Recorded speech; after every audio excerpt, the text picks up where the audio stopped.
നിങ്ങൾ പരിശുദ്ധ അമ്മയെ ബഹുമാനിച്ചാൽ നിങ്ങൾ ബഹുമാനിക്കുന്നത് പരിശുദ്ധ അമ്മ ആരെ മാത്രം ഹൃദയത്തിൽ ഏകാഗ്രമായി പൂജിച്ചു കൊണ്ടിരിക്കുന്നോ ആ ദൈവത്തെയാണെന്ന് ഞാൻ നിങ്ങളോട് പറയുന്നു.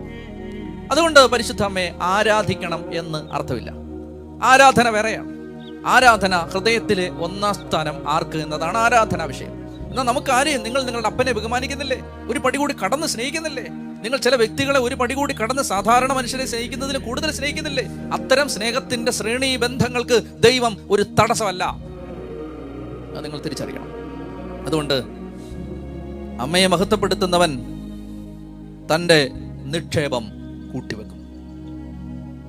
അനേകരുടെ ഹൃദയത്തെ പിശാച് വഴിതെറ്റിച്ചത് മറിയത്തെ ബഹുമാനിക്കുന്നത് എന്തോ മഹാപാപമാണ് എന്ന് തോന്നിപ്പിച്ചുകൊണ്ടാണ്. ദൈവം മനുഷ്യനായിട്ട് മാറുമ്പോൾ,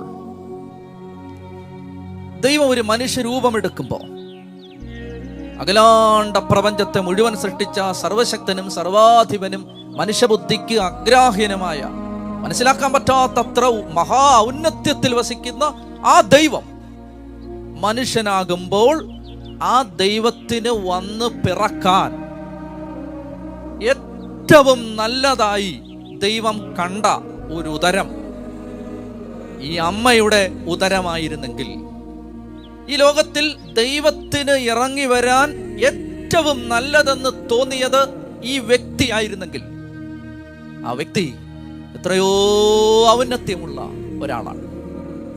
ആ വ്യക്തി എത്രയോ ഉയരത്തിൽ നിൽക്കുന്ന ഒരാളാണ്. ആ വ്യക്തിയെ നിന്ദിക്കുന്നത് പരിശുദ്ധാത്മാവിനെതിരെ ദൂഷണം പറയുന്നതിന് തുല്യല്ലേ?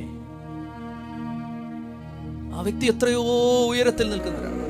സ്വർഗം ഇത്രയും മഹാ ഔന്നത്യം കൊടുത്ത് ഉയർത്തിയ മഹിളാരത്നത്തെ നിന്ദിക്കുന്നവർ എത്രയോ വലിയ പാപത്തിലാണെന്ന് ഹൃദയവേദനയോടെ ഞാൻ നിങ്ങളെ അറിയിക്കുകയാണ്.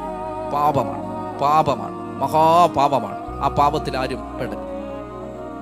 ക്രിസ്തുവിന്റെ അമ്മയാണ്. എൻ്റെ അമ്മയെ പറഞ്ഞാൽ എനിക്ക് നോവും. അങ്ങനെയാണെങ്കിൽ തമ്പുരാന് ജന്മം കൊടുത്ത അമ്മയെ പറഞ്ഞാൽ അവന് നോവുമെന്ന് എൻ്റെ പരിശുദ്ധ അമ്മയെ മാനിക്കാത്ത സഹോദരങ്ങളെല്ലാം അറിയണമെന്ന് ഞാൻ ആഗ്രഹിക്കുന്നു. അങ്ങനെയാണെങ്കിൽ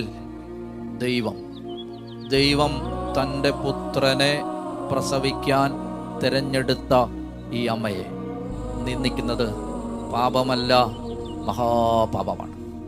ചെറിയ പാപമല്ല, വലിയ പാപമാണ്. അനുഭവിക്കണം, ഏറ്റുപറയണം. ഒരിക്കലും നിന്ദിക്കരുത്.